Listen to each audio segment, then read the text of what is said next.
Eu vou apresentar, então, sem mais delongas, vou apresentar o professor Acácio, que por meia hora você não vai colocar o fundo musical da Mercedes Sosa aí, Acácio? É Não possível? precisa, eu acho que não há necessidade, não, já ouvimos. Então, vou te falar, vou falar quem é o Acácio, ó. Todo mundo já deve conhecer ele, mas eu vou ler o currículo dele. Ele é professor da Federal do ABC, tem especialização em saúde global e diplomacia da saúde pela Fiocruz, é mestrado em ciências sociais, antropologia pela PUC São Paulo, é doutorado em sociologia pela USP e pós-doutorado pela Faculdade de Saúde Pública da USP. Atualmente, o Acácio preside a Associação Brasileira de Estudos Africanos, a ABE-África, gestão 2013-24. É membro da Cátedra Sérgio Vieira de Mello. Eu vou falar todo aqui, Acácio. Pesquisador associado ao grupo de antropologia de comunicação da Université Félix Houphouët-Boigny, da Costa do Marfim, e é membro da Iniciativa África. Ele foi pró-reitor de Assuntos Comunitários e Políticas Afirmativas da Universidade Federal do ABC e, em Casa das Áfricas, foi seu vice-coordenador. É isso, Acácio? Legal, tá ótimo, Nós Celso. convidamos o Acácio exatamente, eu vou repetir, eu falei no começo, porque a nossa ideia era ter na primeira reunião um apanhado geral da situação da África hoje e achamos que, entre toda a coordenação, ele seria a melhor pessoa para fazer essa apresentação. Meia hora tá bom, Acácio? Manda ver. Eu te aviso quando faltar 5, tá? Se você Legal, tiver algum, eu aumento. eu vou tentar também controlar o tempo aqui olhando o relógio para não ultrapassar os 30 minutos. Eu quero começar agradecendo o convite feito pelas colegas e pelos colegas e fazer minha audiodescrição. Eu sou um homem negro, tenho barba branca, cabelos brancos, estou usando uma bata branca também, óculos com aro da cor marrom. Ao fundo, temos uma prateleira com alguns livros, né? Eu confesso que estava bastante ansioso e, à medida que as colegas e os colegas foram entrando na sala, eu fui ficando ainda um pouco mais ansioso para estabelecer esse diálogo com as colegas e os colegas que fazem parte do grupo Iniciativa África, mas muito especialmente com todas vocês que são nossas convidadas, que foram trazidas aqui à sala a partir dos convites que partiram das pessoas que fazem parte desse grupo Iniciativa África. Desde a definição do encontro, passamos a pensar quem convidar e ficamos muito felizes que todas vocês tenham atendido esse convite, já que são pessoas, pelo que foi possível perceber na fala de cada um. Eu conheço boa parte de todas aquelas que estão aqui, mas outras pessoas nem tanto, mas deu para perceber que nós temos um grupo robusto, um grupo com muita experiência na área da gestão, na área do ensino. Então, acho que nós temos aqui um grupo bastante importante para essa retomada. Eu entendo que temos um grande desafio pela frente na construção de uma agenda de trabalho que tenha o continente africano e também suas diásporas como um campo de interesse político, e, nesse sentido, o diálogo que está sendo aberto a partir de hoje, o diálogo sobre a África, deve se constituir, a meu ver, como um espaço primordial de reflexões. Eu digo isso, talvez, para justificar que não farei necessariamente o que foi dito aqui pelo Celso, em meia hora, fazer um apanhado de tudo que aconteceu, ou que vem acontecendo nos últimos tempos no continente africano. Não é essa a minha intenção. A minha intenção, ao estabelecer o título dessa comunicação, é falar de alguns aspectos, em mais ou menos 30 minutos, de alguns aspectos desse campo dos estudos africanos, né? Eu quero aproveitar também a oportunidade, mesmo sabendo que o tempo é curto, mas eu venho de uma família que minha mãe dizia sempre para a gente agradecer, sempre falar boa noite, bom dia, boa tarde. Então, quero parabenizar a nossa nova presidenta, Ivone Silva, não sei se ela conseguiu chegar, e ao saudá-la, ao parabenizá-la, eu aproveito para fazer o mesmo com a nova diretoria, a nova coordenação que foi apresentada há pouco. É uma tarefa nada fácil, a tarefa de reconstruir as ações do Instituto Lula, lembrando que o Instituto foi, há pouco tempo, duramente atacado. Então, construir essa nova pauta de trabalho certamente não será nada fácil. Eu venho acompanhando há bastante tempo, de longe e de perto, as ações protagonizadas pelo Instituto, tendo a África como objeto ou tendo a África como sujeito nos últimos anos, né? Eu lembro que uma das últimas ações, e aí, Celso, você me corrija, e Matilde também, porque vocês estavam presentes, uma das últimas ações nós fizemos lá no Taperá, e nós falamos, eu me lembro que nós falamos, foi pedido que falássemos olhando para a câmera, porque o presidente Lula estava assistindo, mas ele estava assistindo não da sua casa, mas sim de uma cela na Polícia Federal em Curitiba. Acho que só isso, a atualidade mostra o quanto nós tivemos de mudança nesses últimos anos, estamos de volta nesse cenário aí para tentar construir, mas agora construir sobre outras bases esse projeto que nos une ao continente africano, lembrando que, como a própria União Africana diz, a diáspora é a 6ª região da África. Eu lembro ainda, a título de exemplo, de uma reunião ocorrida em 15 de junho de 2011, período em que a Clara Ante era diretora do Instituto Cidadania, o antigo nome do Instituto Lula. Foi uma importante reunião sobre o continente africano. Eu tive o prazer de ter sido convidado e acompanhar as manifestações de parte das 35 convidadas, todas eles pesquisadores, empresários, políticos e membros de organismos multilaterais, e o próprio presidente Lula, que, como não poderia deixar de ser, foi quem presidiu os trabalhos. Como o grupo era bem diverso, cada um falou a partir de suas próprias realidades, sonhos e mesmo devaneios, né? Ideias muito concretas e outras um tanto quanto salvacionistas, o que revelava naquele momento os diferentes graus de entendimento sobre o lugar da África, sobre o lugar que poderia ter o Brasil na cooperação, especialmente a cooperação Sul-Sul. E isso porque nós já tínhamos iniciado todo esse debate em 2013, e quando eu coloco como marco 2013, estou tentando falar aqui do primeiro mandato do presidente Lula. Como eu não costumo apagar e-mails, eu consegui recuperar várias mensagens que, ao longo dos últimos anos, eu recebi do Instituto Lula.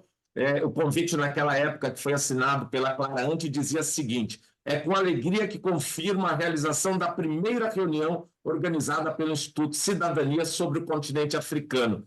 Interessante, né? Aquela atividade, da forma como ela foi organizada, ela pode ser pensada como um importante embrião da sociedade civil que ali se articulava para a construção de uma agenda voltada, em partes, para a cooperação, para o desenvolvimento do continente africano, e em partes para outros interesses, como, por exemplo, era o caso de alguns dos empresários que estavam ali, trouxeram as suas contribuições, o que revelava que existia ainda uma carência de uma melhor compreensão do que é o continente africano, né?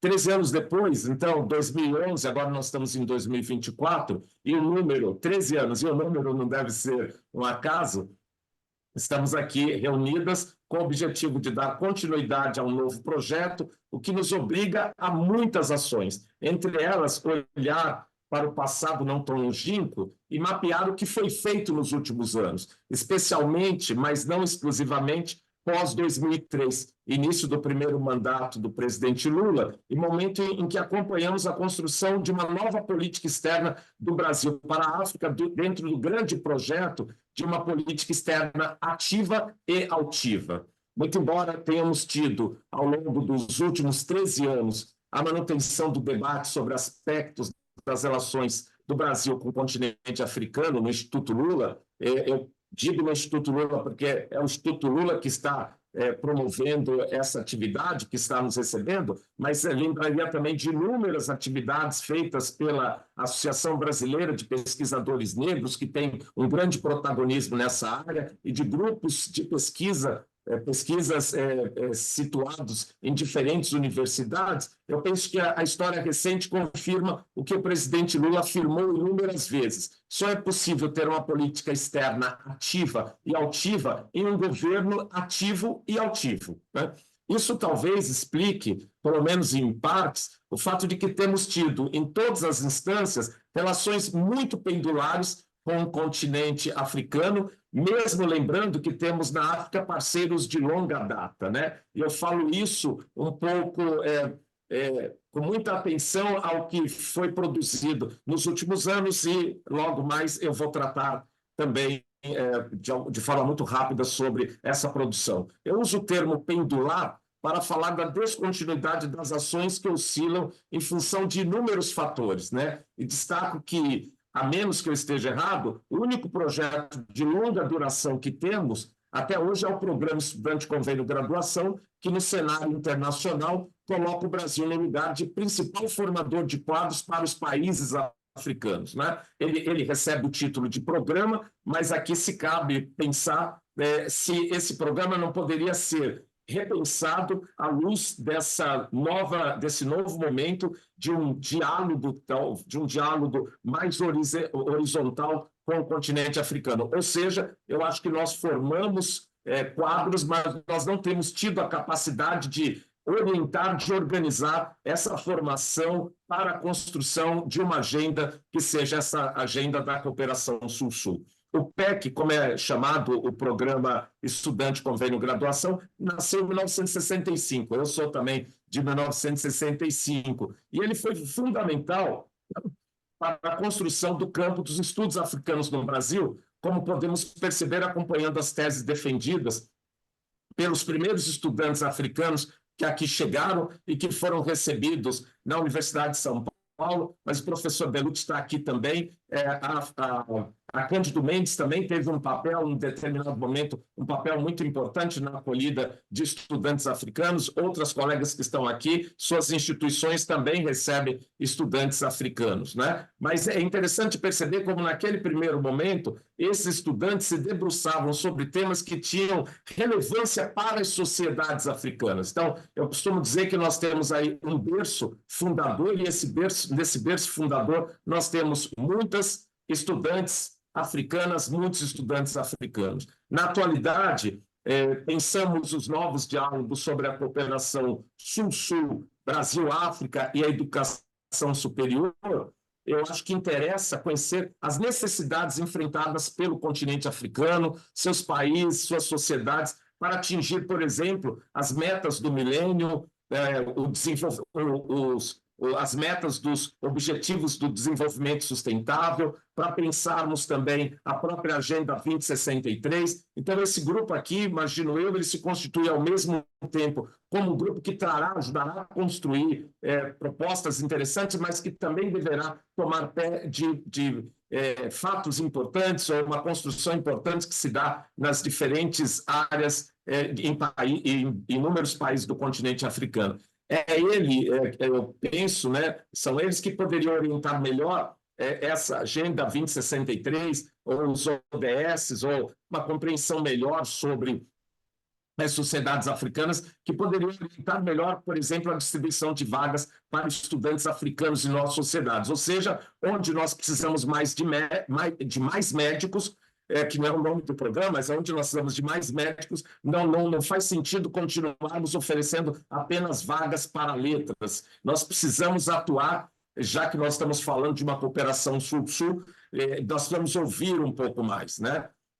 Eu digo isso olhando muito para um economista que eu costumo ler, um economista que eu traduzi há pouco tempo, pelo menos um artigo dele, que é o Sérgio Latouche, que diz: se queremos colaborar com alguém, é necessário ter algo como contrapartida. Dom sem contradom, além de perversão, é uma forma de vontade de dominação e arrogância. Então, a tarefa hoje, passados 20 anos, desde o primeiro governo Lula, deve incluir a nossa capacidade, aqui eu estou sendo provocador, propositivo, aproveitando a presença de colegas aqui que talvez comunguem da mesma proposta, mas esses 20 anos depois, qualquer tarefa deve incluir a nossa capacidade de criar uma escola de altos estudos interinstitucional, quem sabe na própria Unilab, por onde passarão professoras nacionais nacionais e estrangeiras, com a tarefa de dar formação de altíssimo nível a pesquisadoras no campo dos estudos africanos,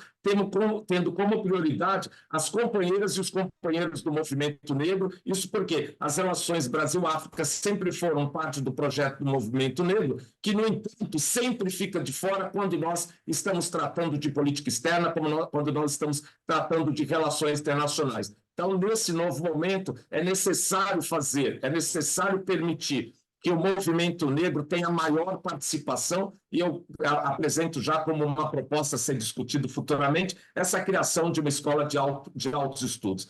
Para tanto, eu imagino que será necessário articulações de ações que envolvam o MEC, o Ministério das Relações Exteriores, ou mais especificamente aqui a CAPES e o CNPq, se quisermos construir sobre outras bases o campo de estudos africanos no Brasil. Eu lembro que, por exemplo, mais uma vez, a título de exemplo, e eu não vou ficar aqui oferecendo números e mais números, mas entre 2005 e 2010, o CNPq lançou 5 editais pró-África, totalizando aí um valor, nesses 5 editais, 9 milhões, quase 10 milhões, não chegou a 10 milhões, e financiou 190 projetos. Na mesma época, a Inglaterra, muito interessada em compreender um pouco melhor essas relações, novas relações do Brasil com o continente africano, abriu editais milionários, né? Eu não estou aqui fazendo uma comparação sobre a nossa capacidade de investir em pesquisa, mas todo mundo que está aqui nessa sala sabe que com 10 milhões nós não fazemos absolutamente nada.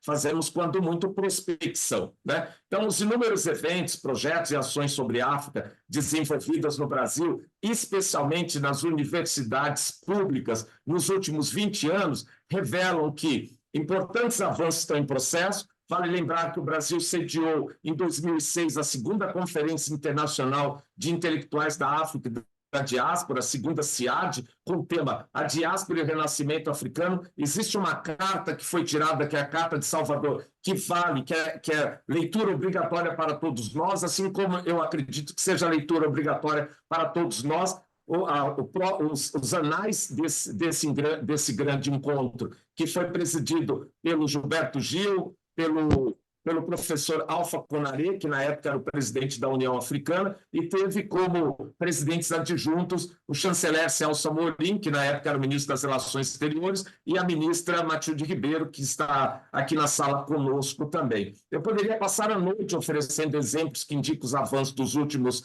anos para mostrar que eu sou um afro-otimista, e aqui eu estou pensando no Carlos Lopes, mas eu me contento em dizer que nós tivemos, que qualquer uma de vocês, de nós aqui dessa sala, que quisermos mostrar isso nas suas diferentes dimensões, basta pegar, por exemplo, os dados do PEC, que é algo que me interessa muito, pensando aí na produção acadêmica, mas nós poderíamos também fazer referência ao fato de que entre 2003 e 2013 foram abertas 19 novas embaixadas brasileiras, 2009 a 2013 nós tivemos o intercâmbio comercial do Brasil com a África, cresceu 66,4%, a forte presença, ou a presença, não necessariamente forte, da Embrapa, da Fiocruz, do BNDES, a relação de maior proximidade com os países africanos, que possibilitou que o Brasil assumisse a direção geral da Organização Mundial do Comércio, e também da Organização das Nações Unidas para a Alimentação e Agricultura,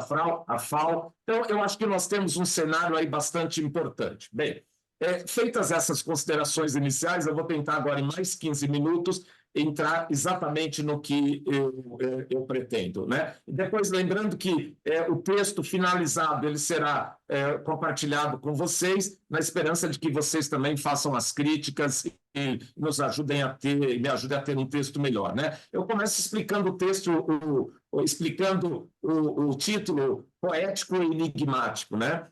Eu sei que em algum momento se pensou na mudança dele, mas eu resisti bravamente, prometi que ia cantar, né, Márcia? Mas não vou cantar porque o tempo é muito curto, né? O subtítulo é nome de uma canção lindamente entoada por aquela que era chamada Voz dos Sem Voz. Eu falo da Mercedes Sosa, também chamada de La Negra, né? Eu poderia ter trazido a sul-africana Miriam Makeba, mas eu escolhi trazer Mercedes Sosa, talvez porque me interessa também pensar as relações da América Latina com o continente africano, as relações do continente africano com a América Latina, coisa que vem sendo feito já há 2 anos pela Universidade de Rabat, no Marrocos, né?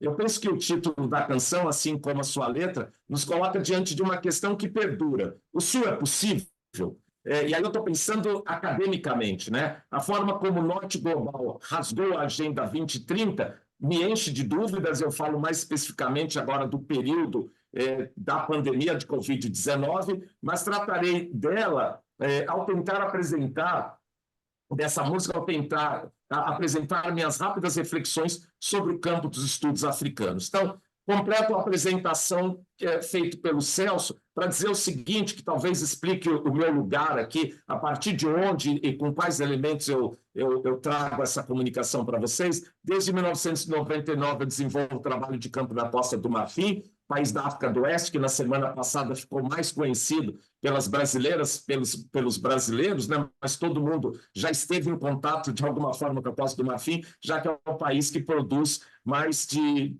40% de todo o cacau consumido no mundo, né? Então, em algum momento, todo mundo já colocou a Costa do Marfim na boca, né?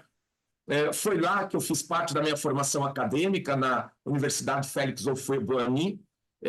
Isso vai completar agora 20 anos da minha defesa de doutorado, em 6 de abril.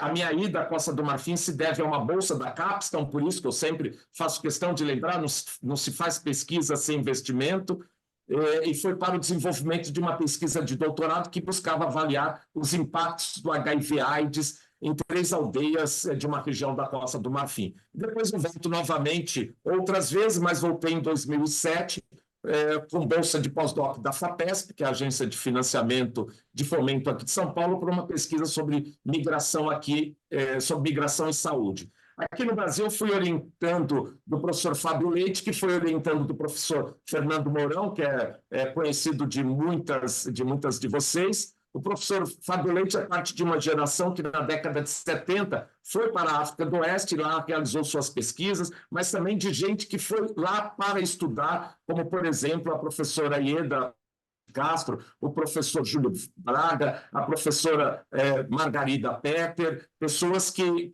naquele momento fizeram parte dos seus estudos ou formação, mestrado em universidades localizadas ali na África do Oeste. O meu orientador, logo na entrevista de seleção para o doutorado, ele sempre fazia as exigências institucionais que todo mundo aqui conhece, que são corriqueiras, e ele incluía 2 outras exigências. A primeira delas era não aceitar bolsa da Fundação Ford. Se queria ser orientando dele, não podia aceitar a bolsa da Fundação Ford. E a segunda, desenvolver pesquisas na África e não na Europa. Se você quer estudar na África, dizia ele, e eu concordo, ele não tolerava a possibilidade que seus orientandos fossem para a Europa se o objetivo era fazer estudos sobre o continente africano. Se vocês olharem o site da CAPES, mais especificamente o GeoCaps, verão que em 2002 eu era o único pesquisador brasileiro no continente africano com bolsa da CAPES. E muito provavelmente o único pesquisador brasileiro com bolsa de CAPES ou CNPq. Essa realidade vem mudando nos últimos anos, e a mudança dessa realidade, com um aumento maior, com uma presença maior de pesquisadoras brasileiras e pesquisadores brasileiros, se deve muito, a meu ver, à Lei 10.639. Se fizermos um recorte sobre a produção, sobre a África, nas instituições de nível superior, especificamente pegando mestrado, doutorado, nós vamos ver que existe um divisor de águas entre 1970 e 2003 e 2003 à frente, considerando que a lei vai começar a impactar essa produção a partir de 2006, 2007, 2008, né? Então, nós passamos a ter 2 coisas que eu acho importante, e aí, dessa forma, eu recorro à professora Nilma Lino Gomes, ao lembrar que o movimento negro é educador, né? E, ao ser educador, é o movimento negro que vai tirar a África, no Brasil, dessa condição de OPNI, eu chamo OPNI, objeto político não identificado, né? Então, é justo que, ao tratar dessa nova agenda, tenhamos também a capacidade de incluir as pessoas negras nesse campo da política externa, nesse campo das relações internacionais, que, como todos nós sabemos, e hoje se discute muito mais, é um campo totalmente tomado por pessoas brancas, aliadas ou não aliadas, mas é um universo tomado por pessoas brancas. Então, eu venho desenvolvendo sobre o tema pesquisa sobre esse tema, que envolve o campo dos estudos africanos no Brasil, lembrando, sempre recorrendo, a presença do professor Bellucci, volta a dizer, muito importante, porque olhar para o Centro de Estudos Afroasiáticos da Cândido Mendes, Centro de Estudos Africanos da USP, o Centro de Estudos Afro-Orientais da Bahia, nos ajuda a compreender um pouquinho esse universo, e eu tenho tentado para obter outras informações que ajudem a construir esses 60 anos dos estudos africanos no Brasil, olhar para alguns temas em especial. Eu vou ultrapassar apenas 5 minutos, Celso, porque agora eu entro em uma parte que talvez seja um pouquinho mais dura e mais demorada, né? Ótimo. Por onde eu começo, né? Nós partimos inicialmente, ao fazer essa análise dos 60 anos dos estudos africanos no Brasil, pegando várias áreas, mas eu vou tratar aqui de algo muito específico, que é a produção de teses e dissertações em instituições de nível superior no Brasil, né? Em instituições de ensino superior no Brasil. Eu faço novamente essa marca, dizendo que existe aí um divisor de águas, para usar uma expressão muito conhecida de todos vocês, e isso se confirma pelos dados obtidos através do banco de teses da CAPES, que tem sido a nossa grande referência nessa pesquisa, né? Com o objetivo de fazer um levantamento de quantas são as pesquisas produzidas como dissertação, como tese, pós-2003 e antes de 2003, e, indiscutivelmente, nós temos um volume nesses últimos anos, e isso se deve, volto a dizer, a 10639, que, por sua vez, vai impactar, vai ter um papel importante na compreensão da necessidade da abertura de concursos, por exemplo, para professores de História da África, Antropologia Africana, Literatura Africana, Geografia da África e outros temas, né?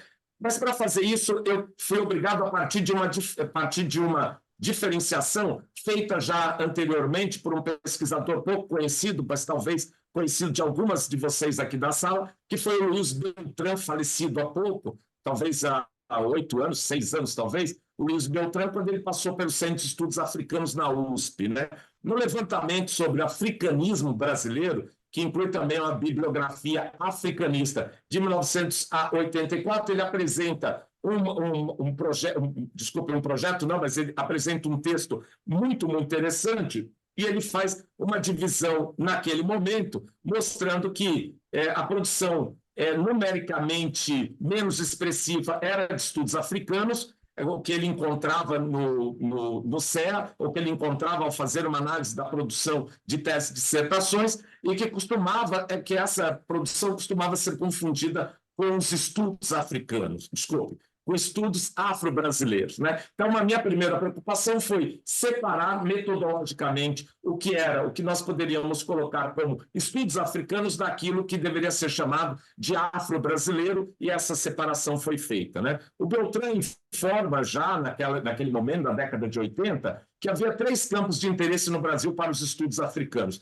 O primeiro deles, o desenvolvimento científico brasileiro e internacional, o estudo da identidade nacional do Brasil e a referência para a formulação e implantação de política exterior do país, né? Isso é bastante interessante, não vou desenvolver, porque certamente teremos mais chance ou oportunidade em outro momento, né?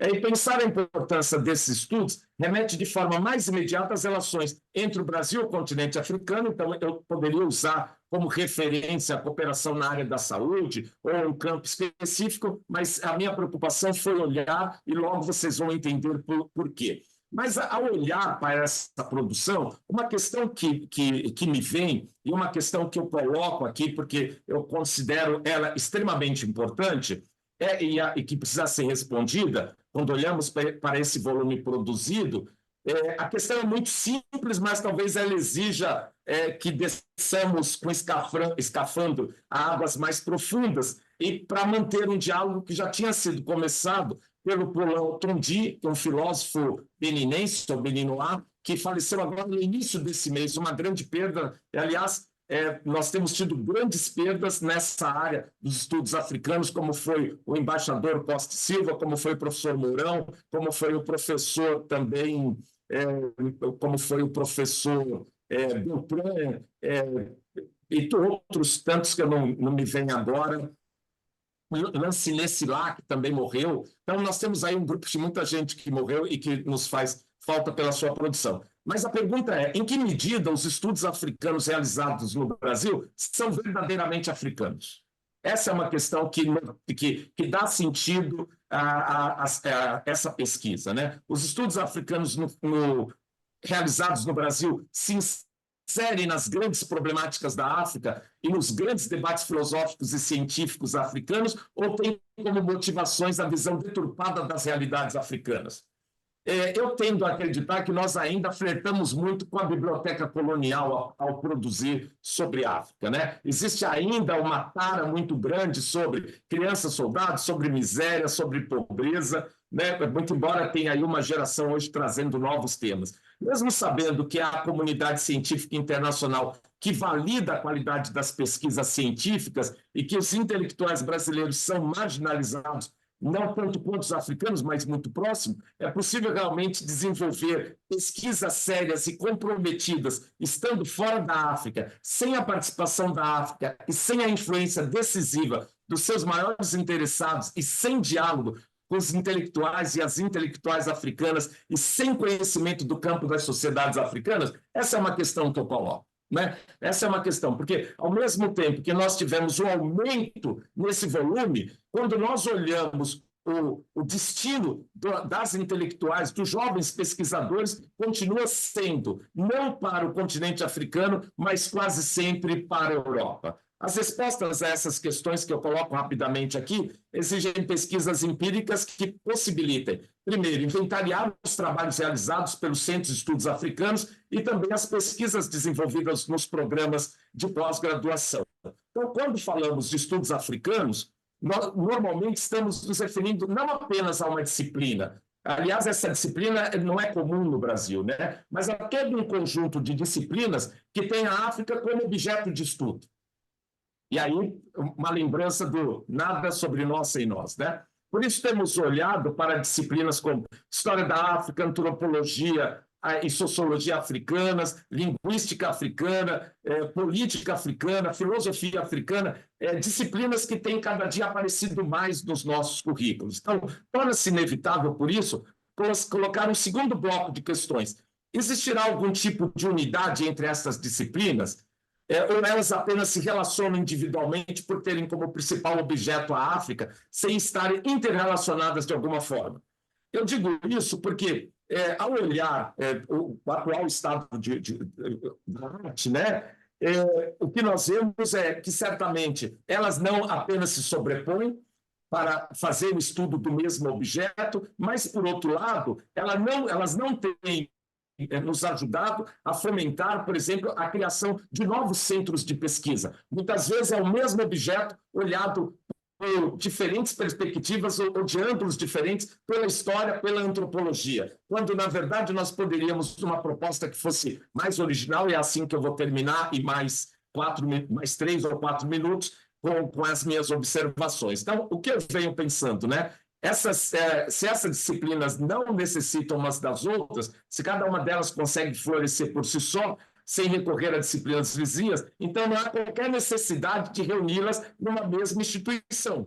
Mas nós sabemos que o contrário é verdade, né? A produção sobre a África, aqui no Brasil, é realizada nos programas de pós-graduação e temos um conjunto de novos pesquisadores que passaram a estudar a África à medida que ela deixou de ser um objeto político não identificado. Poucos são os pesquisadores com uma formação em estudos africanos, desde a graduação, mestrado, doutorado. Pelo contrário, a pesquisa também indica que muita gente estuda, entra para o campo dos estudos africanos no mestrado e no doutorado abandona, né? O que mostra, talvez, que esse é um campo ainda em construção, né? E dessa perspectiva, eu fico pensando aqui com vocês que nós temos o grande desafio, e aí olhando, por exemplo, para esse conjunto de informações que peço desculpa por falar aqui rapidamente, eu acho que dois elementos podem nos orientar aqui, indo já realmente para o fechamento, né? Primeiro, a construção de um campo legítimo de estudos africanos deve partir da necessidade de se pensar a viabilidade do Sul, e para isso eu acho que nós vamos ter que considerar alguns elementos, e como eu falei da segunda CIAD, eu vou fazer referência à segunda CIAD para dizer o seguinte, né? Na segunda CIAD, o presidente da República Argelina, democrática e popular, disse o seguinte, né? Não é de hoje que existe uma consanguinidade abominável de todos os sistemas de opressão e exploração que sucessivamente, ao longo dos séculos, o Ocidente nos impôs. E isso vale para o campo dos estudos africanos, indiscutivelmente, como vale para a academia em geral. O que eu tenho percebido é que tem havido hoje, e é bom que o Emmanuel esteja aqui na sala, porque ele é, de alguma forma, alguém diretamente envolvido com aquilo que eu vou dizer.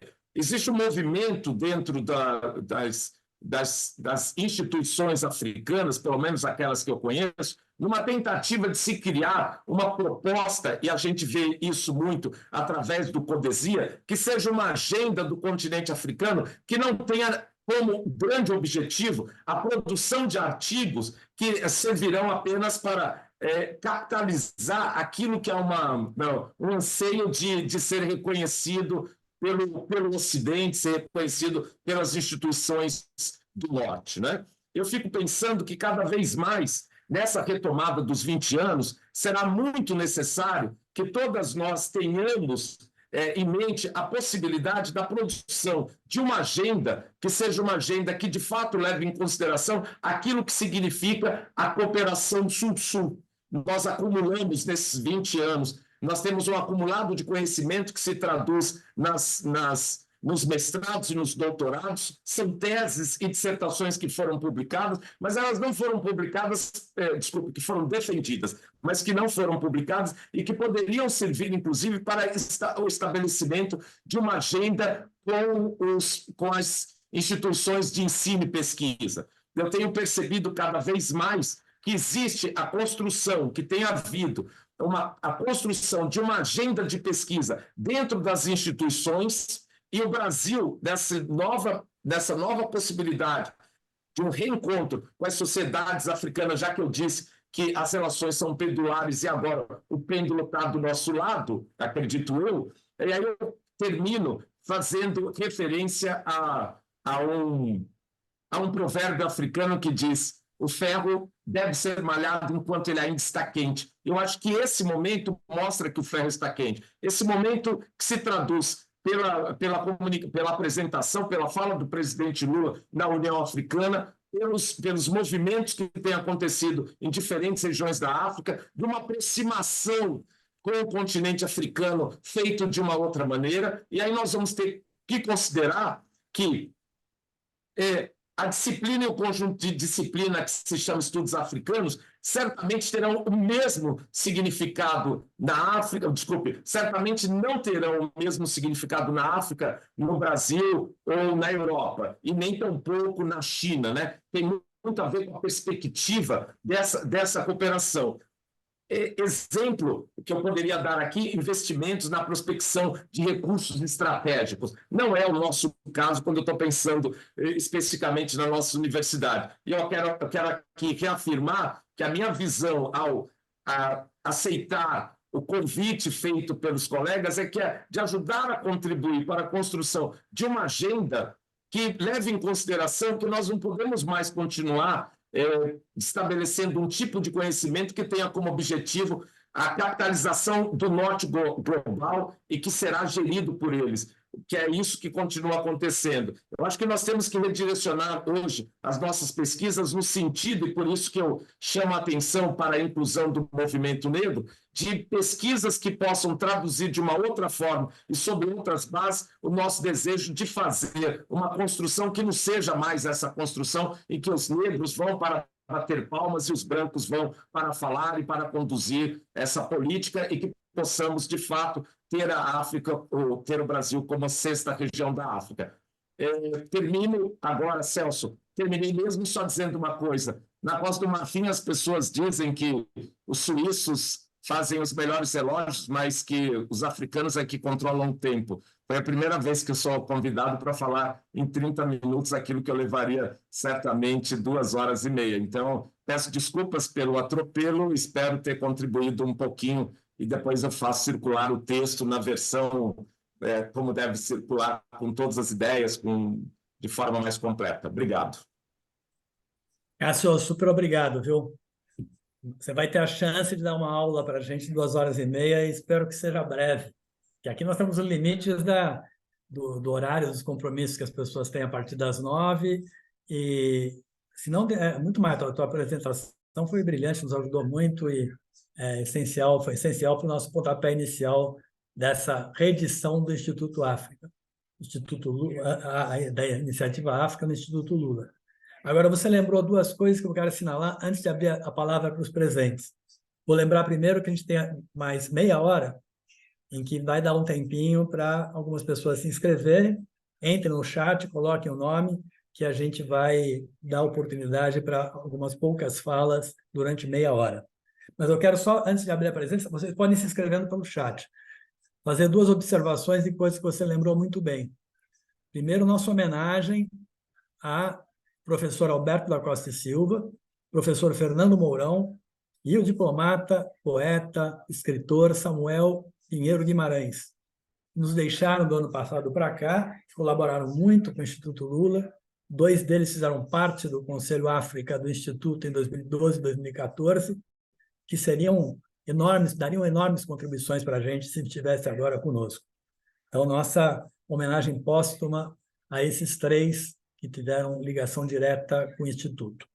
Segunda observação, você lembrou bem, rapidamente, Acácio, daquele encontro que nós tivemos, eu, você e a Matilde, numa atividade na Tapera Taperá. Então, e você lembrou, né? O Lula estava, a gente falou, olhe direto para a câmera que o Lula está vendo, diretamente da prisão, vai ser mandada para ele a gravação. Então, queria dizer para vocês que o Lula está sabendo que a gente está na Iniciativa África, que remontou a Iniciativa África, ficou extremamente satisfeito, só que agora ele falou da presidência da República, uma mudança um pouco diferente daquela situação. E, por fim, você lembrou da fala do presidente Lula em Addis Abeba, né? Eu tive a oportunidade de viajar 2 vezes com ele para lá. E não é à toa que em Addis Abeba ele falou o seguinte: tem genocídio, sim, em Gaza, tem extermínio, tem racismo, tem massacre. O presidente Lula foi a principal voz de liderança mundial que teve a coragem de dizer essas palavras exatamente do continente africano. Então, eu queria assinalar também esse ponto que você lembrou, tá bom? Então, eu vou passar a palavra. Ana, você controla agora? No chat tem um parabéns para o Acácio pela brilhante e inspiradora reflexão. Tamo junto. O Wilson Matos escreveu isso. Celso, como eu estou no celular, se você puder seguir, vendo as inscrições. Claro. Quem quer falar? Belucci, Matilde. Bom, quem quiser, está aberto aqui, hein?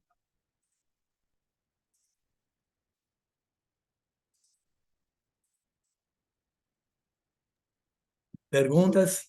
Nossos jovens que estão aqui. Eu falo, Belucci. Celso.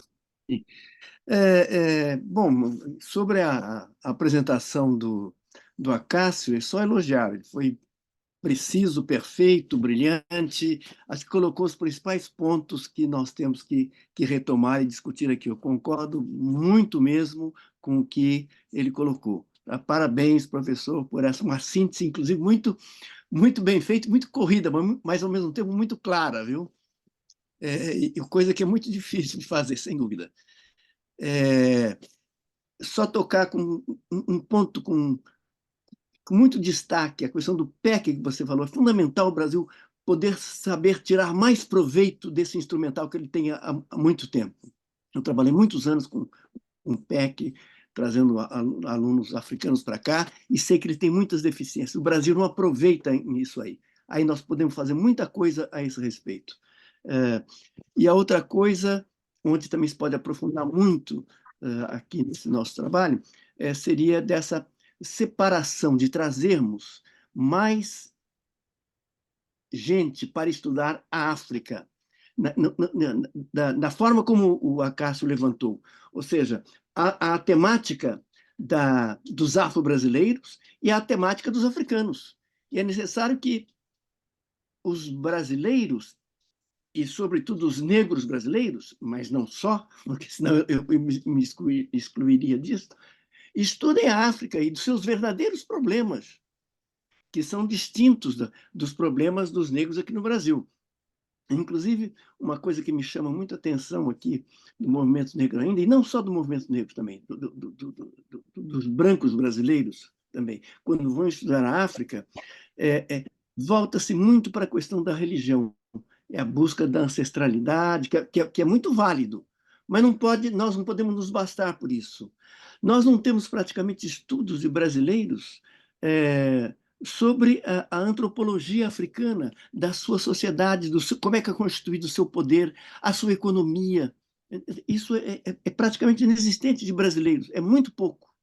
E quando existe, volta-se para isso que eu levantei, para a questão da religiosidade, né? Então, aqui nós temos muita brecha. O que nós temos que estudar da África para conhecer melhor a África? Para, a partir daí, melhorar as nossas relações de cooperação. Nós, até então, quando íamos para a África, mas para fazer o que lá? As empresas brasileiras que iam para a África não conheciam a África. Iam os técnicos para lá que conheciam daquilo que eles estavam fazendo, mas não sabiam aonde eles iam fazer. E faziam muita besteira por conta disso. Tá?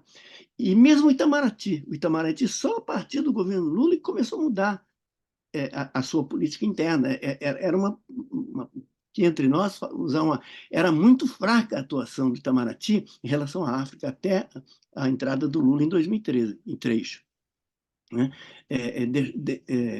Nos deixava muitas lacunas. Né? Era um local que ia-se para lá como castigo. Os nossos diplomatas iam para a África, com as raras exceções, sem dúvida. Nós tivemos o Zapa, né, e outros tantos, mas eram exceções. O resto a África era vista como um local de castigo do diplomata. Ele queria ir para a Europa, para os Estados Unidos, mas não para a África. Né? Então, nós temos, acho que, aproveitar esses pontos que o professor Acácio levantou e aprofundar com aqueles que são mais viáveis e mais prementes que nós podemos fazer, para transformar em planos de trabalhos concretos. Tá? Eu acho que eu vou ficar por aqui e para continuarmos o nosso trabalho. Obrigado, professor. Obrigado, Belucci. Olha, nós temos mais 20 minutos de fala aqui, de conversa. Eu quero ler quem se inscreveu aqui. O Milton Rondó é o próximo, o Walter Silvério, o Lucas, o Jaque Mário. Esse, a Nilma fez uma saudação aqui, Acácio, para você, que você abriu os trabalhos de forma brilhante. Todo mundo está achando brilhante aqui, o Acácio. Parabéns. Vamos lá, ó. Eu pediria que cada um falasse 3 minutos. Eu também, Celso. Matilde se inscreveu também. Então, a Matilde entra depois do Jaque. Então, 3 minutos para cada um. Milton Rondó, é com você. Muito obrigado, Celso. Agradecer ao professor Acácio também, excelente apresentação. E aí, um pouquinho a minha preocupação é a gente se centrar, né? Ter uma perspectiva, a iniciativa é pequena, o Instituto também não é tão grande assim, né? Tendo em vista os 55 países da África, né? Porque eu incluo a República Árabe Saharaui nos 55, né? Que inclusive é membro da União Africana, né? E aí um pouquinho isso que eu queria colocar, quer dizer, a gente na minha visão, a gente deveria focar na União Africana, né? Acho que o fato do presidente Lula ter ido mais de 3 vezes lá, inclusive, deixa isso muito claro, né? Quer dizer, o interesse deles nas trocas com a gente, né? E aí eu pensaria também da gente ter um intercâmbio mais paulo-freireano, né? Muitas vezes se a gente for olhar os documentos da ABC, por exemplo, é a gente levar coisas, a gente fazer forma como se a África fosse um saco de areia vazio, né? Eu sempre dou esse exemplo, quer dizer, e a viagem do presidente Lula coincidiu com isso, eu dou sempre os exemplos da Etiópia, de onde surgiu a humanidade, né? E do Egito, que foram justamente os países que ele visitou, né? Quer dizer, civilizações antiquíssimas, com um enorme acervo de conhecimentos. Agora, como é que nós recebemos isso? Que instrumento nós temos para receber isso? Não é? A gente precisa ter humildade, né?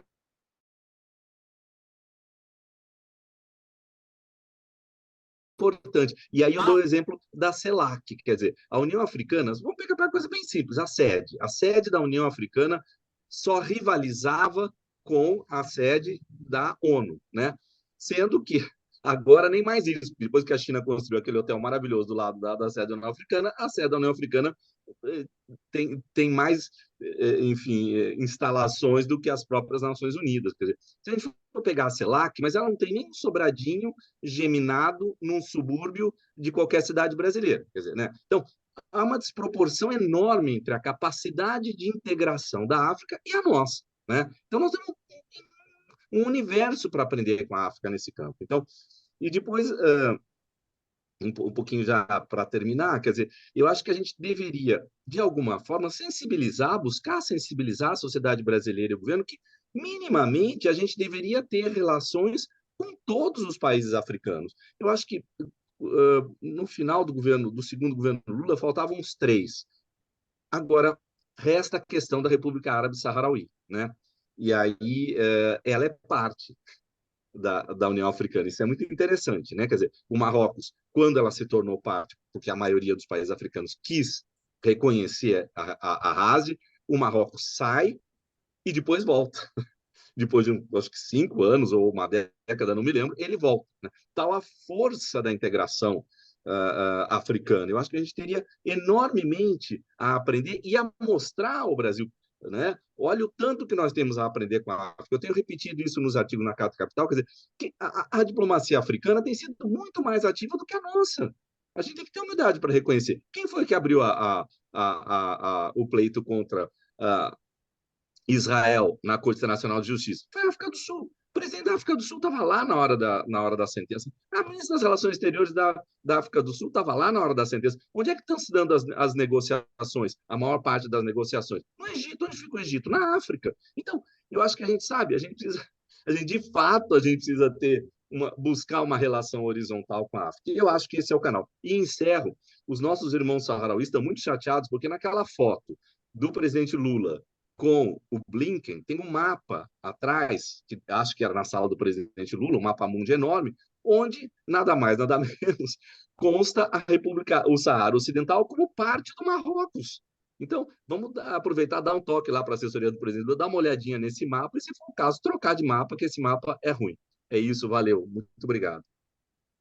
Primeiro, um apoio técnico aqui, Kleber. O Belucci está falando que eu desliguei a câmera dele, não fui eu. Como é que foi algum erro dele que pode ser resolvido? E olha, eu vou encerrar as inscrições, vou ler quem está inscrito, tá? Porque 3 minutos cada um e nosso tempo já se esgotou. Vamos ver se eu esqueci alguém. Depois do Milton, tem o Walter Silvério, o Lucas, o Jaque, a Matilde, o Paulo Pan, a Márcia Lopes. E são esses, deixa eu ver quem mais. E com esses, tá? 3 minutos cada um. Eu estou encerrando as inscrições. Evidentemente, a gente poderia continuar essa discussão por muito tempo. Teremos uma nova oportunidade daqui a 15 dias. E eu queria passar a palavra, então. Nilma, você está entrando? Estou vendo a tua imagem? Não? Então, estou passando a palavra para o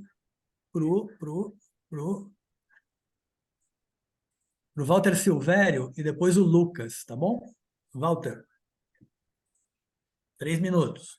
Ok. Então, primeiro, boa noite para todos e a todas, novamente. Parabéns, Acácio. E acho que é muito oportuno, agradeço o convite por poder estar aqui. E eu acho que faço parte desse grupo de pessoas que nos últimos 15 anos, né, têm estudado a África e percebido esse descompasso entre a representação que os brasileiros têm do continente africano e o que seja o continente africano. E os 3 novos volumes da História Geral da África mostram isso com a ideia de Global África, África Global. Então, nesse sentido, eu acho que talvez a gente precise aprender com os africanos, né, especialmente com os acadêmicos, como eles reposicionaram, eu diria, ou têm reposicionado a África no mundo de uma forma global, em especial na sua relação com a China, né? Então, eu penso que é importante o fato de termos 10% dos 221 novos capítulos dos 3 volumes escrito por brasileiros, o que denota e comprova a sua percepção e pesquisa. Há muito mais interesses hoje, em termos de pesquisa de brasileiros sobre a África, mas que também denota um problema. Quer dizer, nós éramos vice-presidente do Comitê Científico da História Geral da África, mas a China também. E é isso que eu quero trazer como comparação. Quer dizer, a China tem uma política extremamente séria em relação ao continente africano, né? Inclusive com linhas de pesquisa que pensam o casamento entre chineses e africanas, numa estratégia de permanência rotativa de chineses. Na sua perspectiva, e aí é uma pergunta, como é que você pensa um projeto interinstitucional, já que tem várias universidades que fazem trabalhos em relação à África, especialmente na perspectiva do mercado, as áreas de engenharia, enfim, estão presentes em vários lugares, a gente aqui não tem um bom diagnóstico sobre isso. Como é que você pensaria a possibilidade desse, eu diria, um curso ou cursos de formação interinstitucionais? Eu acho que isso seria um primeiro passo importante a ser realizado por um grupo dessa natureza, inclusive para a gente mudar esse imaginário, eu diria, conservador e atrasado que existe no Brasil sobre o continente africano. E também eu queria reforçar a importância dessa iniciativa. No deslocamento, eu acho que seria necessário frente aos centros de estudos que iniciaram os estudos sobre a África no Brasil, que me parecem estavam ainda muito presos, né, a uma certa noção de continente africano que não existe, nunca existiu e agora muito menos. Obrigado, Silvério. Eu vou passar para o Lucas agora. Lucas, você está aí? Depois do Tô, Lucas, o Jaque, depois do Jaque, a Matilde. 3 minutos, sim, Lucas. Vamos lá. vou tentar usar até menos de 3 minutos. Primeiro, eu queria agradecer a oportunidade de estar aqui com todo mundo. É uma honra muito grande aqui estar na presença de tanta gente tão grande. Agradecer aí o professor Acácio pela introdução, foi muito boa, muito iluminadora, a gente conseguiu ver. E quero agradecer também, porque eu vou pegar carona com o companheiro que fez a última pergunta, o Sr. Walter, em relação a como expandir, né, essa relação, porque eu tenho observado também, de forma mais amadora, inclusive já fica aí minha pequena crítica, que eu acho que a gente deveria, né, enquanto movimento negro brasileiro, enquanto setores da esquerda, estar debatendo mais essas questões. Então, tenho estudado pontualmente essa questão em relação à África Central, ao oeste da África, especialmente ao Sahel, que tem se movimentado em relação aos países antigamente colonizadores deles, e dando passos maiores em relação à descolonização, e com isso olhando para o Sul, né, olhando para o Sul global, olhando para novas formas de se relacionar internacionalmente, não olhando só para a Europa, e olhando para, especialmente como o professor Walter falou, para a China e também em alguns casos na Rússia e tal. E dentro desses grandes poderes, né, a gente vê o Brasil enquanto parte disso. Então, eu gostaria mais de expandir dentro da pergunta, trazendo uma outra região, uma outra parte que me interessa, que eu tenho me interessado um pouco mais pelo contexto de qual seria de como seria essa aproximação da gente enquanto Brasil, enquanto movimento negro, enquanto instituições voltadas para democratização das relações, como que seria essa aproximação, como que a gente faria essa aproximação de forma com que a gente não chegasse, né, nesses níveis mais, vamos dizer assim, como se a gente não, como a gente chegar lá sem ser uma nova cara de um novo colonizador, né, de como a gente chegar nesses espaços, nesses ambientes e dialogar conosco mesmo, né, primeiramente, né, enquanto movimento negro, e como que a gente, a partir daí, pode se relacionar melhor com esses países que estão começando a olhar especificamente mais para o Sul, enquanto uma forma de se libertar das velhas práticas, né? Bom, acho que até gastei menos que meus 3 minutos. Muito obrigado. Obrigado, Lucas. Antes de passar para o Jaque, eu tenho que ler algumas mensagens aqui de pessoas que não se inscreveram ou que saíram da live. A Márcia Lopes falou que você fez várias provocações e indicações para o nosso trabalho. Está te agradecendo. O Jaque Mário vai falar agora. A Wanda Pignato saiu, está deixando um grande abraço. Ela está falando, me desculpe, mas tenho que me retirar. Gostaria de agradecer o convite. Aprendi muito nesse encontro. O Douglas Martins teve que sair também, tem uma live agora, e dá parabéns ao Acácio e reitero os agradecimentos pelo convite. Diz uma importante iniciativa. E aí eu estou passando a palavra, então, para o Jaque, depois para a Matilde, depois para o Paulo Pan. Evidentemente, o Acácio, no final, vai dar uma resposta geral, um cumprimento geral para vocês. Vai lá, Jaque, é você. Muito obrigado, professor Celso. Muito obrigado. Eu gostaria, de uma vez mais, agradecer e parabenizar o professor Acácio pela oportunidade, por essa aula. Também agradecer a presença aqui de professora Matilde, que fez parte ali da base da construção da Universidade a Unilab, onde eu fiz a minha primeira graduação. Então, acho isso muito importante. Professora Nilma Lino Gomes também, e outras pessoas que aqui estão, não consigo chamar todos os nomes, mas não ficam com ciúmes. Eu destaquei essas pessoas que eu lembro que fizeram parte ali da construção da Unilab. Interessante. Vou entrar atrasado. Professor. Já avisei que eu vou entrar atrasado. Eu, assim, escutei atentamente o professor Acácio, que me chamou a atenção ali quando ele vai fazer uma reflexão sobre em que medida os estudos africanos aqui produzidos no Brasil são ou podem ser entendidos como da autenticidade africana. Então, isso me fez pensar. Aí eu lembro de um dos textos de um intelectual estadunidense, que é Lufemi Taiwo, onde ele vai trazer assim, no título o que são os estudos africanos, os estudiosos africanistas e produção de conhecimento, onde ele vai pensar produção de conhecimento, de estudos africanos nos Estados Unidos da América e no Canadá. Então, ele, né, vai observar ou argumentar que os estudos africanos nesses países, então, fazem parte de aspectos integrantes de modos de produção de conhecimento nesses países.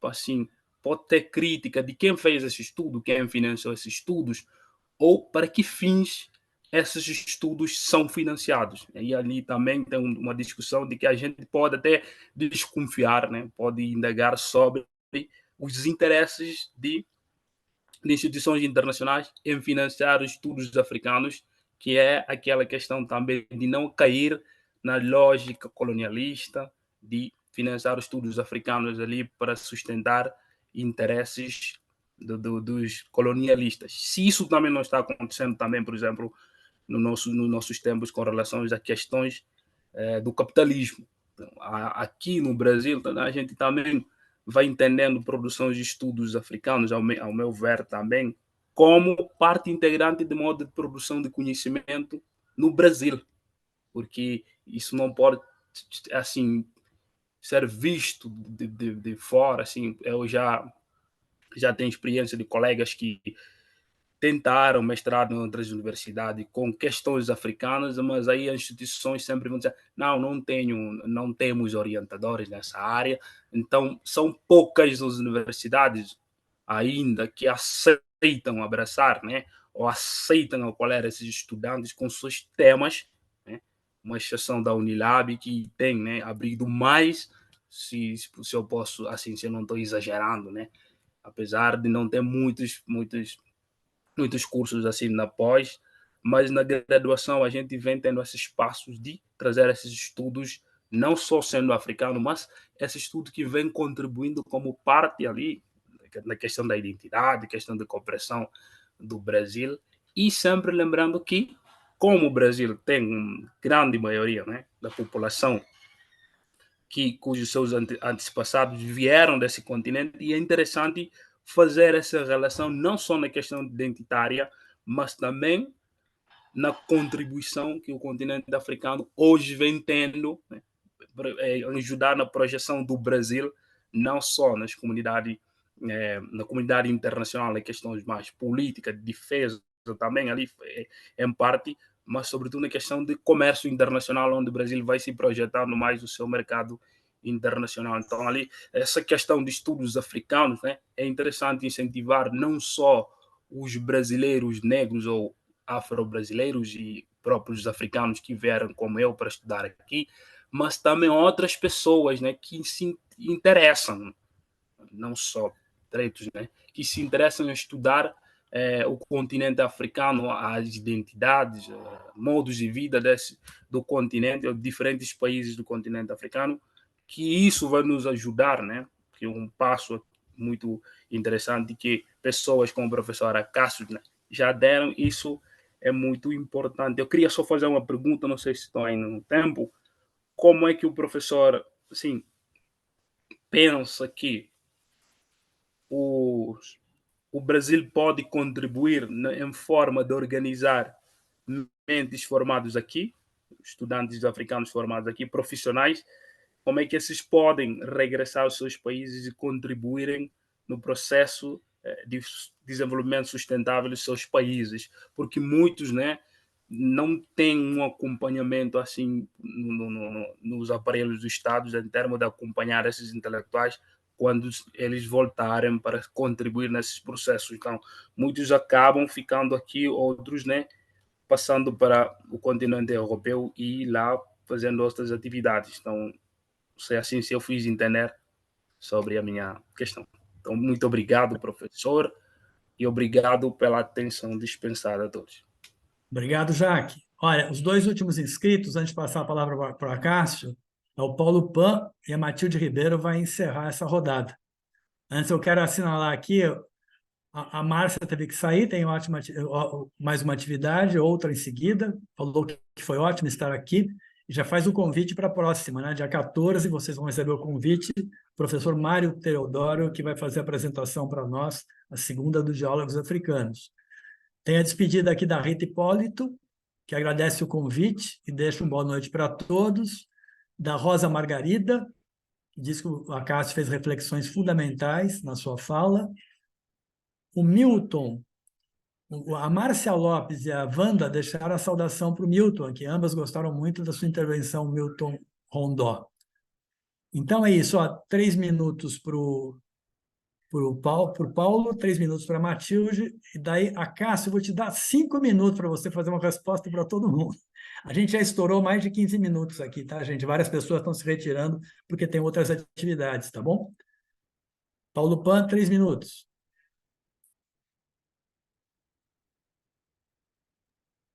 Pode falar, Paulo.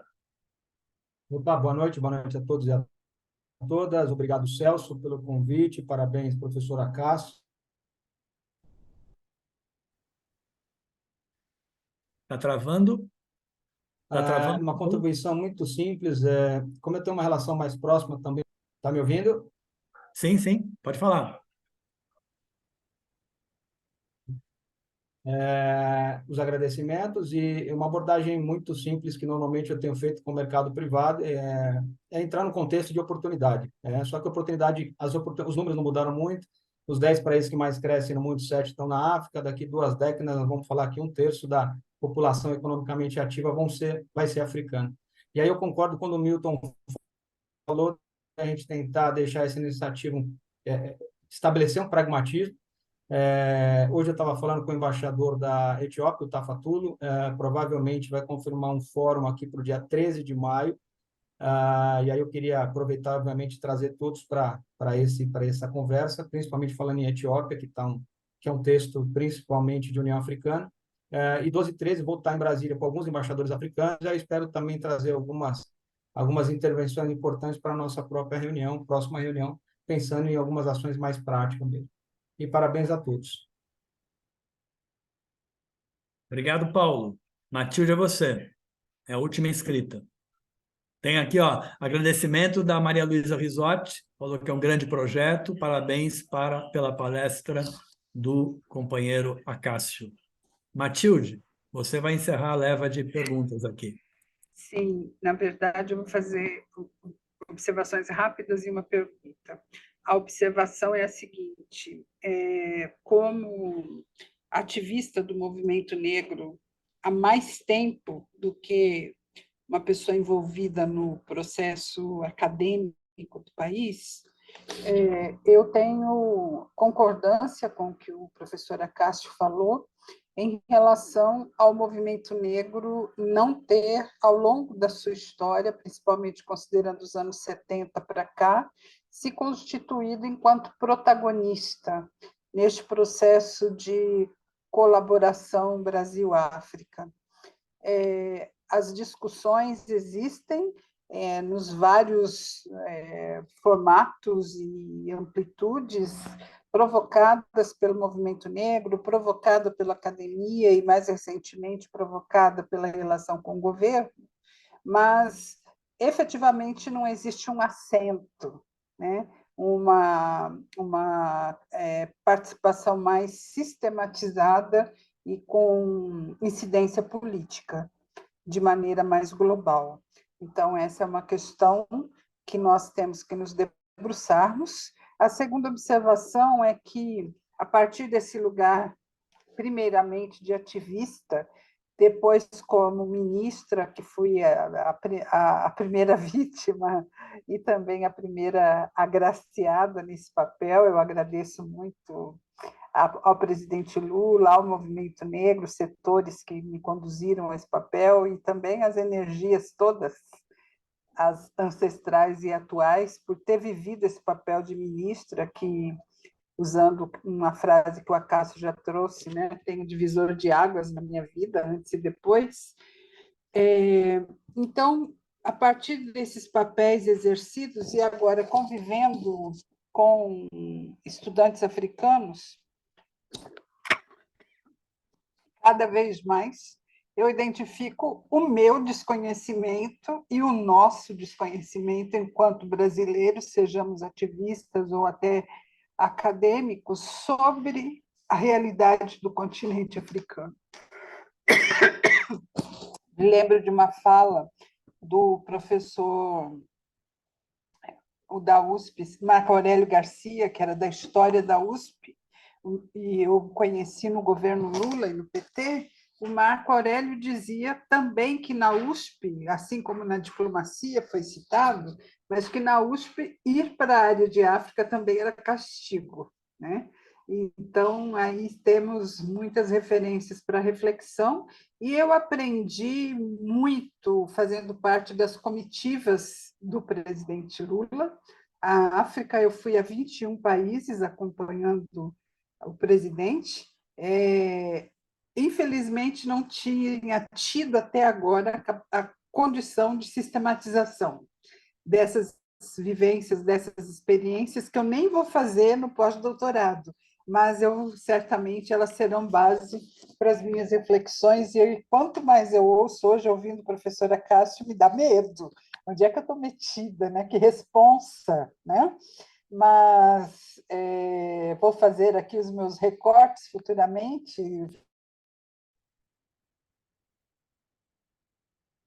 Ficou mudo o seu, Matilde? Não estamos te ouvindo? Matilde, você me ouve? Nós não estamos te ouvindo. Tá. Por fim, a pergunta ao professor Acácio é: em que medida esta colaboração mais recente, no período Lula-Dilma, em que medida resultados ou mesmo possibilidades chegam como informação sistematizada até o momento ou não? Essa é a pergunta. Acácio, tiveram que sair também, deixa um abraço para você. É a Ci Correia, a Luciana Jacudi, a Maria Luísa Risotti, o Rafael Pinto e o Wilson Matos. Então, você tem agora o encerramento, né, para você ter algumas perguntas que te foram feitas e a saudação final que você queira fazer. Tá bom, Acácio? Eu certamente não vou, em 5 minutos, responder as questões, porque eu vou usar uma parte do tempo para agradecer as considerações feitas por vocês e que vai ajudar muito a dar continuidade às reflexões para esse texto, né? Nós não estamos falando de uma nova aproximação. O Brasil tem uma relação com o continente africano, ainda que pendular há bastante tempo. O que nós estamos discutindo aqui são as novas bases de diálogo para essa cooperação Sul-Sul. O professor Bellucci destaca o PEC, então eu uso o PEC também para dizer, então nós já temos mais de meio caminho construído. O que nós precisamos fazer agora, de forma mais pragmática, para usar um termo que eu acho que foi o Paulo Pan que utilizou, né? De forma mais pragmática, pensar o que o PEC representou e o que ele pode representar na formação de quadros, mas também numa articulação maior para uma cooperação mais duradoura. Dizer que o Brasil é o segundo país com a maior população negra ajudava 20 anos atrás, mas isso já não ajuda mais, já não é mais esse. A África já sabe disso, então ficar repetindo isso não muda o estado da coisa, né? Nesses últimos anos, né, e nesses 20 anos, como o Milton bem destacou, nós passamos a ter uma união, uma unidade africana muito bem articulada e que vai se articular ainda mais para os próximos anos. A África não ficou parada nesses 20 anos. A África não disse, vamos esperar o Brasil voltar, né? O Brasil volta com uma novidade, isso é muito bom, é um player importante, mas a África tem relações construídas já com a China, por exemplo, quando tem o encontro, o Fórum Sino-Africano, acho que dos 55 países, pelo menos 49 comparecem. Quem não comparece? O Malau e o Lesoto, países que eu diria que, pensando na geopolítica, de menor importância nesse tabuleiro, né? Então, continuar insistindo que é o país com o maior percentual de negros é ótimo no encontro, assim. No segundo momento e a partir daí, o que é que nós construímos, né? E a China, que forma menos estudantes africanos do que o Brasil, ela tem sido mais exitosa no projeto de fazer com que aqueles que passaram pelas instituições chinesas depois ocupem cargos no governo e ajudem a discutir a política. E a China, em nenhum momento, começa falando que ela tem afrodescendentes. Então, ter afrodescendente é um elemento importante, mas ele hoje já não pode mais ser o início dessa conversa, né? Eu acho que essa conversa, que eu estou chamando de conversa, mas é muito mais do que isso, ela deve considerar o que já foi produzido, né? E tentar fazer com que... É aí que eu lanço mão de duas propostas, né? A primeira é essa criação de um centro de altos estudos. Nós temos condições de fazer isso, né? Nós temos condições porque isso significaria, não é pagar mais ninguém, mas nós temos professores, se muitos já se foram, tem muita gente aí que precisa ser ouvida, né? E nós precisamos fazer isso como? Esse centro de altos estudos é um lugar em que nós faríamos com que um professor aposentado como Bellucci pudesse estar lá, professor aposentado como Walter Silvério pudesse estar lá, professora Nilma pudesse, professora sênior, professor sênior, com um salário hoje de aproximadamente 20, 22 mil reais, dando formação de alto nível, porque eles têm formação suficiente para isso. O que eu tenho visto quase sempre é que os alunos de relações internacionais chegam e dizem assim, professor, eu queria estudar as relações Brasil-África. Falei, por que você não faz um estudo da política externa? Eu quero estudar a política externa do Brasil para a África. Eu falo, pô, mas não seria legal a gente começar a fazer um estudo sobre a política externa da África do Sul para o continente? Como é que a África do Sul pensa o Brasil? Como é que o Senegal pensa? Como é que Angola tem pensado, né? Então, parece o tempo todo que a África é um objeto. E a questão aqui é metodológica. A inversão é quando a gente passa a entender a África, e não somos nós que legitimamos a África como sujeito. A África é sujeito. E ela se coloca no cenário internacional, se coloca dessas relações da geopolítica como sujeito. Mas aqui ela ainda aparece como objeto. Por isso que é muito mais comum nós termos um pesquisador que quer fazer uma análise sobre o uso da calça no período colonial, a pensar o lugar que a Fiocruz tem no campo da cooperação em saúde, de pensar como é que as novas vacinas com RNA mensageiro, que está em discussão na África do Sul, vai ser pensada para o continente. Então, qual é a agenda do continente? Essa é a minha questão. E como é que nós vamos poder colaborar com uma agenda já existente? Não é se tornar refém da agenda, mas a gente não pode propor uma conversa. E aí eu pego um exemplo que eu gosto, eu passei minha vida dando aula de antropologia da saúde nos cursos de medicina, e os estudantes de medicina lembram uma passagem que eles resolveram ensinar os jovens de uma determinada comunidade a escovar os dentes. Chegando lá, o jovem sabia absolutamente tudo. O pobre sabe como escovar dente, né? Mas, às vezes, o olhar do Brasil, e agora falando para quem conhece um pouco mais tempo dessa relação, parece que nós ainda estamos querendo, e aí falando também com o Paulo Pan, parece que nós estamos querendo ainda vender, e voltar àquele período que a gente vendia chuveiro elétrico. Né? Esse período de chuveiro elétrico, que ninguém conhecia como era o continente, não sabia se era 110, se era 220. Então, o Centro de Altos Estudos é um espaço aqui. Tem etapas para chegar lá. Eu acho que a próxima coisa a ser protagonizada aqui pelo Instituto Lula, juntando o FISCAR, juntando o FMG, juntando o NEB, juntando... Estou vendo a professora Iria aqui. Então, estou falando das instituições... fazer um encontro, um grande seminário para discutir cooperação Sul-Sul, tendo a questão da educação como a questão principal na discussão. Eu acho que é isso, nós poderíamos ter um grande seminário, né? Então, essa é uma parte da minha resposta. Eu esqueci, Walter, eu queria começar te parabenizando pelo História Geral da África, pelo trabalho que você vem fazendo à frente de História Geral da África, que é um outro elemento importante. Agora, tirando a História Geral da África, quem tem ganhado com aquilo que o movimento negro protagonizou? As editoras têm ganhado muito.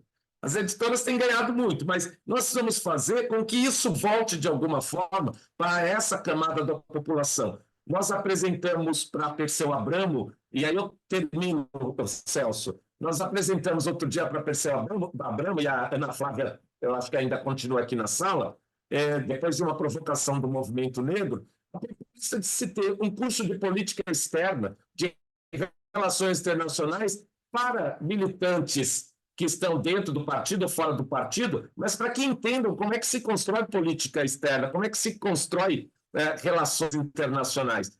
É isso que nós vamos fazer. E o Paulo, quando viu a proposta, ele falou, mas essa proposta é cara, né? É claro, a gente não dá formação barata, né? Então, envolvia o quê? Fazer visita à Fiocruz, fazer visita à Embrapa e terminar fazendo uma visita à União Africana. Eu falei, mas fazer visita à União Africana, ninguém fica lá? É uma visão ultrapassada. O Paulo, não sei se ele está nessa sala, mas me perdoa, mas ele percebeu lá que eu não estava do mesmo lado do rio que ele estava, né? Então, é a necessidade de, se é para construir alguma coisa, precisa de dinheiro. E onde é que a gente vai arrumar esse dinheiro? Banco do Brasil. Banco do Brasil é um que vem dizendo de reparação, então o Banco do Brasil invista em um curso muito grande. Nós precisamos parar do simbólico. E eu termino, Celso, dizendo o seguinte, o que é o simbólico? E esses dias, conversando com o professor Kabengele, eu disse o seguinte, que a gente pode dar o título de honoris causa. Então, ela está dando honoris causa para todo mundo que é negro. Não sou contra dar o honoris causa, doutor honoris causa, eu concordo, mas eu disse, professor Kabengele, que é o artigo que eu estou terminando, que honoris causa ela tem que ser tratada de uma outra forma, que é o seguinte: para essa parte da população negra que está recebendo honoris causa, deve vir acompanhado de um prêmio de 1 milhão. É 1 milhão que tem que entregar. Porque se eu estou reconhecendo o saber da pessoa e ela não vai ter nem condições de dar aula ali, eu estou reconhecendo o saber, então que se pague pelo saber que ela produziu. Então, é a mesma coisa, nós precisamos de dinheiro para fazer isso. E não é muito dinheiro, não. Não é muito dinheiro. Se tivermos 3 milhões, a gente monta uma proposta excelente de um curso de formação para um grupo, um curso piloto de formação, pagando R$20 mil por mês para cada professora envolvida, porque nós estamos falando dos sêniores, né? E os sêniores a gente sabe que gastam mais a partir de um determinado momento. Termino meio em tom de brincadeira, mas para dizer que eu agradeço imensamente cada uma de vocês que pôde estar aqui conosco, aquelas também que não tiveram. Depois, com o tempo, eu compartilho o texto. Vou querer entrevistar alguns de vocês também, para as ações que faremos aí no futuro. Agradeço imensamente, desejo uma boa noite. Cássio, nós que agradecemos, viu? Começamos com muita força aqui o reinício do Instituto Lula, da Iniciativa África do Instituto Lula. Você deu um pontapé inicial fantástico, todo mundo agradeceu, todo mundo saudou a tua apresentação.